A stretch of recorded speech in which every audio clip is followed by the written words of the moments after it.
Hola chavales, si está comenzando a fallar los botones frontales de tu teléfono o simplemente quieres personalizar los botones con un aspecto mucho más moderno, en el vídeo de hoy vamos a ver una aplicación que nos va a permitir sustituir los botones de navegación. Para cambiar el aspecto vamos a usar una aplicación que en su versión gratuita nos va a colocar una pequeña barra similar a la de Android versión P y que sustituye las funciones principales como atrás, menú de aplicaciones abiertas o inicio o incluso acceder a las notificaciones. Y ya si quieres más gestos tendrás que pagarlo o descargar la aplicación en alguna tienda alternativa. Si no quieres que aparezca la notificación de esta aplicación, hacemos pulsación larga sobre la propia notificación y listo.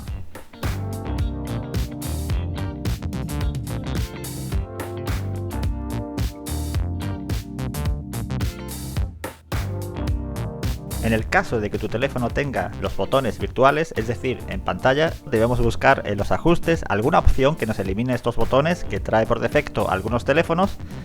Y en el caso del teléfono que estáis viendo es un OnePlus 6 y nos permite eliminarlos fácilmente.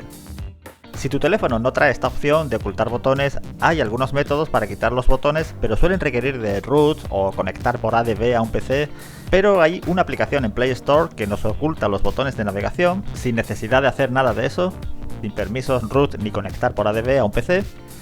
Así que entramos y elegimos que solo oculte los botones de abajo, pues si ocultamos la barra de arriba, con el notch como vemos queda fatal. Y bien, ya quedarían ocultos los botones, pero tiene un pequeño inconveniente y es que también nos oculta el teclado.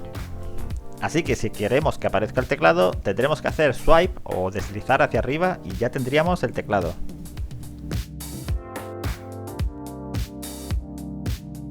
Y bueno, pues yo espero os haya servido este tutorial, nos vemos en un próximo vídeo.